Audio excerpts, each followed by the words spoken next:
संजीवनी अस्पताल बाल एवं शिशु रोग, general surgery, plastic surgery, neuro surgery, नेत्र रोग, फिजियोथेरेपी, स्त्री एवं प्रसूति रोग, हृदय एवं शुगर रोग, हड्डी एवं जोड़ रोग, कार्डियोलॉजी, दंत रोग, इमरजेंसी चिकित्सक सुविधाओं में एक भरोसेमंद नाम है। नमस्कार, मैं हूं प्रमोद और आप देखना शुरू कर चुके हैं @सड़कनामा.com। जैसा कि आप सब लोग जानते हैं कि नगर निकाय चुनाव का बिगुल बज चुका है। 19 जून को वोट डाले जाएंगे और 22 जून को नतीजे आएंगे। इस वक्त मैं डबवाली में हूं और डबवाली के कांग्रेस संभावित उम्मीदवार, ये कहूँगा क्योंकि अभी कांग्रेस ने अपनी लिस्ट जारी नहीं की है कि कौन होगा उनका उम्मीदवार का चेहरा, लेकिन संभावित उम्मीदवार कह सकते हैं। कच्चा आड़ती एसोसिएशन के प्रधान हैं गुरदीप कामरा।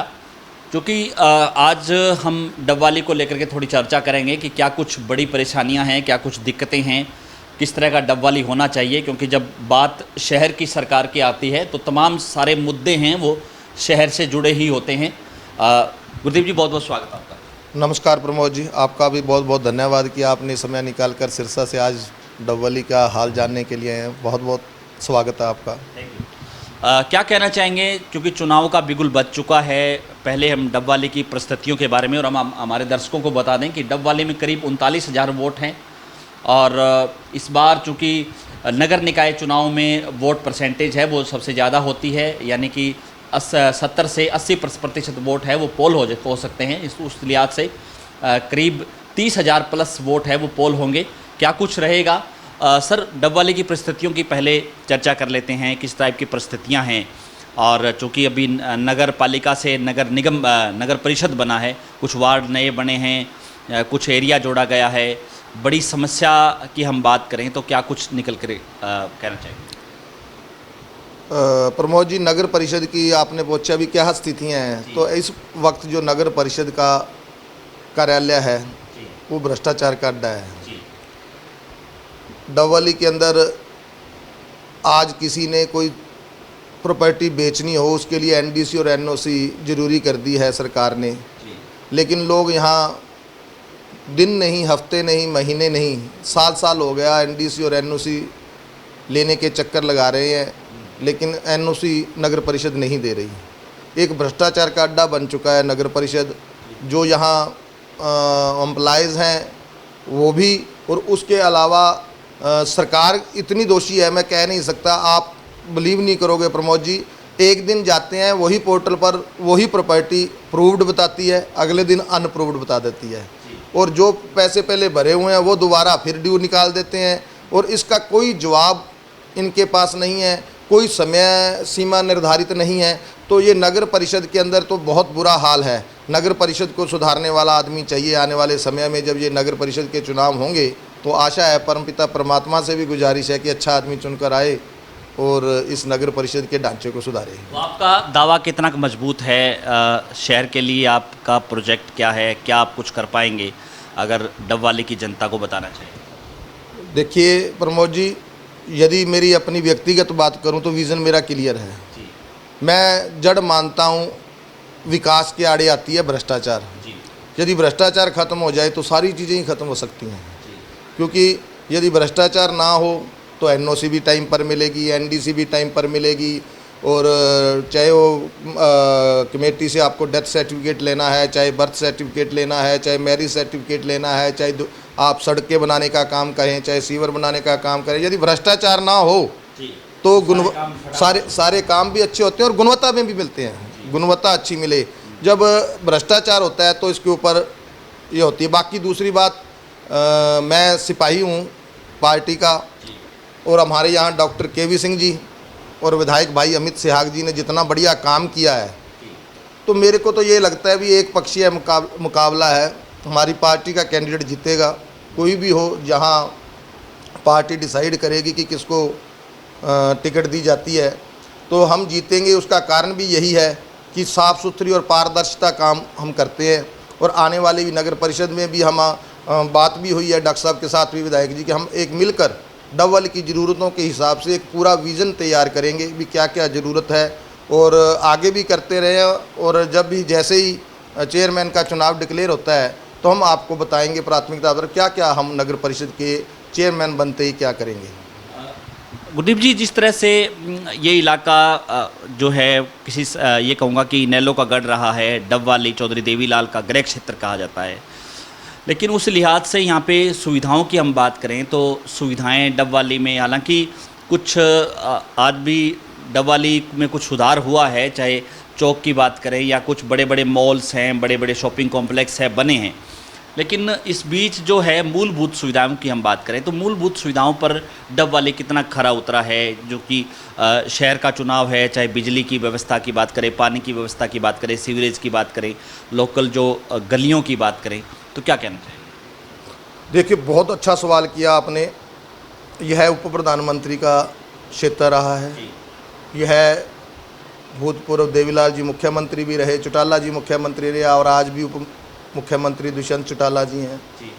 बड़ा दुख होता है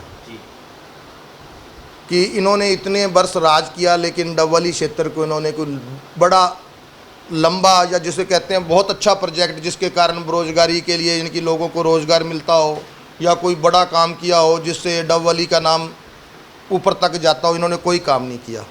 ये तो खुशकिस्मती है। और दूसरा डॉक्टर केवी सिंह और भाई अमित सियांग जी जिन्होंने इस क्षेत्र को संभाला, तो जितने भी जो अच्छे प्रोजेक्ट हैं, चाहे तो वो कॉलेज की बात कर लें, यहाँ कॉलेज नहीं था सरकारी, चाहे हम पुल की बात कर लें, चाहे उसके अलावा जो सीवर के लिए प्लांट हैं, चाहे स्ट्रीट लाइट की बात कर लें, और चाहे आज भी जितनी समस्याएं हैं डॉक्टर केवी सिंह जी के नेतृत्व में और हमारे विधायक भाई अमित सियांग जी जितना संघर्ष उनके लिए कर रहे हैं, मैंने नहीं देखा कि ये पहले जो आपने कहा कि देवीलाल खानदान यहाँ एमएलए रहे तो उन्होंने कुछ किया हो।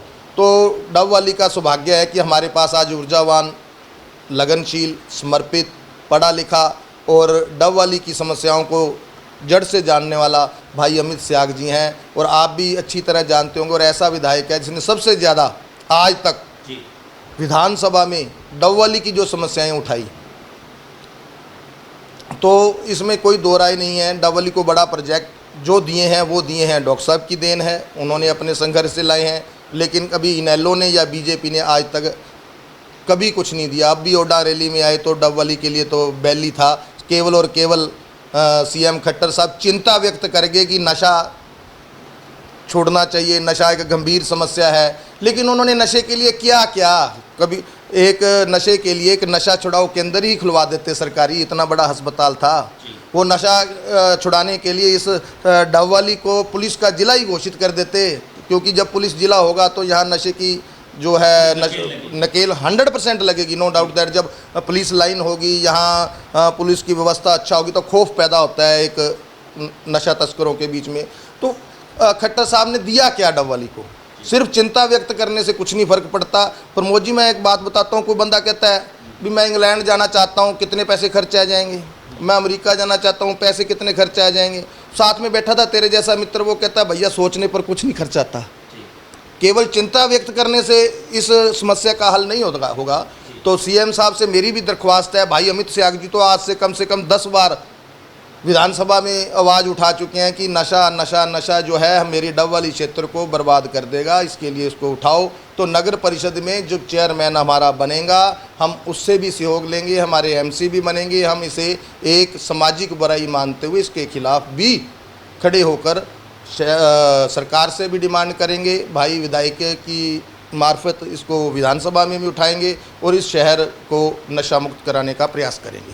गुरदीप जी, एक मेरा सवाल और बड़ा महत्वपूर्ण भी ये कहूँगा, क्योंकि पूरे दुनिया भर का, पूरे देश भर का सबसे बड़ा अग्निकांड यहाँ पे हुआ और यहाँ जो डबवाली में सैकड़ों बच्चे, सैकड़ों परिवारों ने जो है उस समय अपने परिवार के सदस्य खोए, छोटे छोटे बच्चों की जानें चली गई। दंश हर परिवार ने झेला कहीं ना कहीं किसी भी सूरत में। और आज भी क्योंकि इस चीज़ के चिन्ह आज भी मिलते हैं कि बहुत से लोग हैं वो आज भी अपंग हो गए हैं या कहीं ना कहीं उनको जो ऐसा दिखता है। सरकार को लेकर के, आप इस अग्निकांड को लेकर के सरकार का जो रवैया है और इस डबवाली क्षेत्र को लेकर के आप कैसे देखते हैं इसको? क्या मूलभूत सुविधाएं डबवाली को मिलनी चाहिए थी? चाहे बर्न यूनिट की बात करें, हॉस्पिटल्स में कुछ और चीज़ें थी जिसको लेकर के? प्रमोद जी, अच्छा सवाल है। यह जो 1995 आज 5 और 22 27 साल हो गए। इतनी बड़ी त्रासदी, विश्व की सबसे बड़ी त्रासदी थी उस दिन, जिस दिन ये त्रासदी हुई। और मेरे को भी याद है, तब भी प्रधानमंत्री जी भी आए, मुख्यमंत्री जी भी आए, बड़े बड़े बड़े वादे हुए, यहाँ मेडिकल कॉलेज बनेगा, यहाँ पर बर्न यूनिट, तो अलग बात है, मेडिकल कॉलेज की बात हुई थी, उसमें बर्न यूनिट ऑटोमेटिक होता है। और जो यहाँ पर यह हादसा हुआ, त्रासदी हुई, वहाँ राष्ट्रीय स्मारक बनेगा और डबवाली के अंदर एक अच्छा स्टेडियम इंटरनेशनल लेवल का बनेगा। लेकिन आज बहुत सारी घोषणाएं हुई, लेकिन उस घोषणाओं को इम्प्लीमेंट नहीं हुआ। आज जो स्टेडियम है उसके अंदर मूलभूत सुविधाओं की कमी है। जो स्मारक है, कहने को स्मारक है, 3 मरलों में पड़ा, उसको कोई राष्ट्रीय स्मारक घोषित नहीं किया गया। उसके अंदर आज भी मैं आपकी जानकारी के लिए बता दूं, जब कांग्रेस समर्थित नगर परिषद थी तो यहाँ से प्रस्ताव पास करके भेजा जा चुका है कि डबवाली की नगर पालिका को, डबवाली के इस अग्नि स्मारक को राष्ट्रीय स्मारक घोषित किया जाए।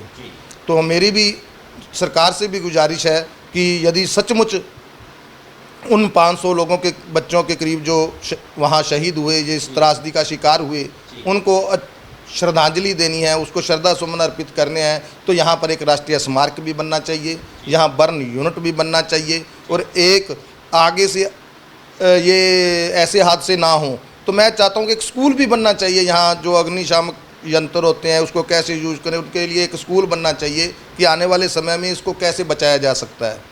और इसी तरह जो स्टेडियम तब घोषणा हुई थी उसको इंटरनेशनल का बनाना चाहिए। तो ये सभी होना चाहिए था, लेकिन अफसोस है हर बार वादा कर दिया जाता है। सरकार 10 साल 7.5 साल इस बीजेपी सरकार को हो गए, और हर बार जब अग्निकांड का 2 दिवस आता है, जिस दिन त्रासदी हुआ, तो वादे होते हैं, लेकिन वो वादे कागजों में ही रह जाते हैं। तो सरकार से मेरा भी प्रार्थना है कि कम से कम बर्न यूनिट और राष्ट्रीय स्मारक जरूर बनना चाहिए। और बाकी क्या कहना चाहेंगे, अंतिम सवाल कि अगर आपको मौका मिलता है डबवाली के लोगों की उम्मीदों पर आप कितना खरा उतरने का प्रयास करेंगे? प्रमोद जी, मैं आज लगभग 30 सालों से डबवाली की सेवा कर रहा हूँ, समाज सेवा के रूप में। मैं लायंस क्लब का पिछले 20 सालों से सदस्य हूँ, और ओडन सभा का मैं पिछले 20 वर्ष से हूँ, और मैं हरियाणा व्यापार मंडल का प्रदेश उपाध्यक्ष के रूप में, और यहाँ डबवाली के व्यापारियों की समस्याओं के संबंध में हमेशा सेवा के लिए तत्पर रहा हूँ। आड़ती एसोसिएशन का मैं दूसरी बार प्रधान बना हूँ। मैं गौशाला के माध्यम से, नंदीशाला के माध्यम से, श्री स्वर्ग भूमि रामबाग के माध्यम से मैं हमेशा समाज सेवा करता रहा हूँ। और इसी तरह मैं आपकी जानकारी के लिए बता दूँ, मेरे पिताश्री भी, श्री बख्तावर मल दर्दी जी ने भी इस डबवाली शहर को अपने गोल्डन पीरियड दिया है, और समाज सेवा को वो हमेशा समर्पित रहे हैं।